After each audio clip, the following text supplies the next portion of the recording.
কিষানগঞ্জ পার্কে গিয়ে এমন কিছু দেখবো আমি কোনোদিনও ভাবিনি। তো হেই এভরিওয়ান, আমি রাজ। আমাকে তো তোমরা সবাই চেনো। তো কেমন আছো তোমরা সবাই? আজকে নিউ ইয়ার, তো হ্যাপি নিউ ইয়ার সবাইকে।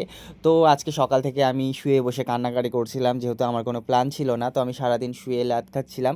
তো হঠাৎ 2টোর দিকে সাডেনলি আমার বন্ধু কল করলো আর বললো, কোথায় আছিস? তো আমি বললাম, বাড়িতে আছি। তো ও বললো, কোথাও যাবি নাকি? তো আমি বললাম, না, কোনো তো প্ল্যান নেই। তো ও বললো, চল ঘুরে আসি। তো আমি বললাম, কোথায় যাবি? তো ও বললো আমাকে, কোনো প্ল্যান নেই, চল বেরিয়ে পড়ি, যাওয়া যাবে কোথাও একটা। তো যাই হোক, তারপর আমরা রেডি হয়ে চলে গেলাম বন্ধুর বাড়িতে, এবং সেখানটায় গিয়ে বাইক নিয়ে আমরা তারপর 3 বন্ধু মিলে বেরিয়ে গেলাম, এবং পেট্রোল পাম্পে গিয়ে আমরা তেল ভরে নিলাম। এবং তারপর আমাদের যাওয়ার কথা ছিল তোমাদের কিষানগঞ্জে গুরুদুয়ারাতে, কিন্তু গুরুদুয়ারা গিয়ে দেখি বন্ধ আছে। তো তার জন্য আমরা ডিরেক্ট চলে যাই কিষানগঞ্জ পার্কে। কি করা যাবে, এখানটাই যেতে হবে আমাদের এখন।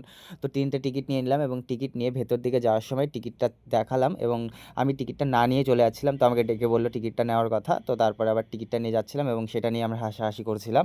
তো ভেতরে গিয়ে দেখি যে পার্কের মধ্যে ডিএম এসেছে আজকে। তো আমি তো জানতাম না যে এরকম অবস্থা পার্কের, যে ডিএম এসে গেছে পার্কের ভেতরে। তো পরে আমি গিয়ে বুঝলাম যে পার্কের অবস্থা এই। তো ভেতরে সঙ্গে ঢোকার সাথে সাথেই দেখলাম এত ক্রাউড, এত ভিড় দেখে আমার পুরো মাথা পাগল হয়ে গেল। মানে পুরো এলাকার লোক হয়তো এই পার্কেই চলে এসেছে, আমি ভাবতে পারিনি এতটাও ভিড় হবে। তো যাই হোক, চারপাশটা একটু ঘুরলাম, এবং তারপরে এখানটায় দেখো একজন পুরো একদম শুয়ে আছে, এখানটায় ওর অবস্থা খারাপ। আর এদিকে এসে এমন দৃশ্য দেখতে পাবো আমি কোনোদিনও ভাবিনি।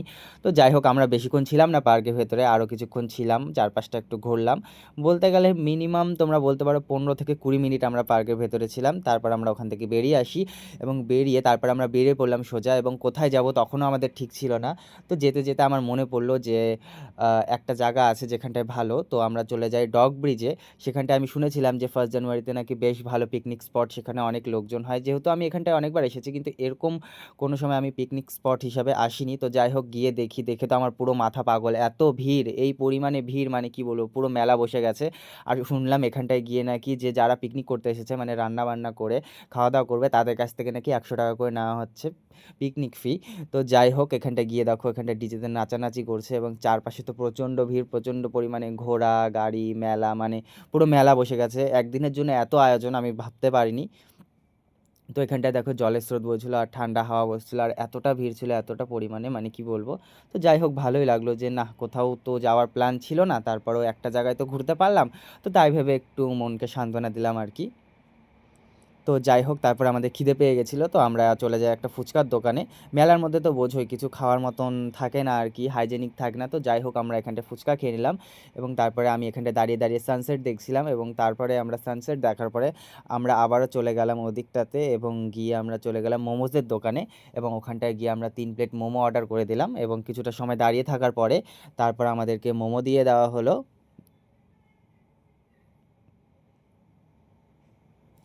এবং তারপরে আমরা গরম গরম মোমো খেয়ে নিলাম। মেলার জিনিস আর কতটা ভালো হবে তোমরা বুঝতেই পারছো। তো যাই হোক, কোনো মতন খেলাম মোমোজ, এবং তারপর খাওয়ার পরে আমরা আর একটু নিচে গেলাম, যেহেতু আমরা নিচের দিকে যাইনি, তো আমরা নিচের দিকে গেলাম, এবং সেখানে গিয়ে আমার বন্ধু পড়ে গেছিলো হোঁচট খেয়ে।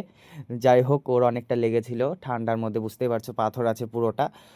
তো যাই হোক, আমরা তারপরে ওটা আরও কিছুক্ষণ থাকলাম, এবং সন্ধে হয়ে আসলো, এবং সন্ধে যেহেতু হয়ে গেছে, তো আমরা বাড়ির দিকে রওনা দিলাম। এবং আসার সময় কি বলবো তোমাদেরকে, এতটা জ্যামে ফেসে গেছি, মানে মিনিমাম আধা ঘন্টা থেকে 45 মিনিট আমরা এই জ্যামে ফেসেছিলাম। কোনো সময় ভাবিনি যে এতটা জ্যামে ফেসে যাব আমরা।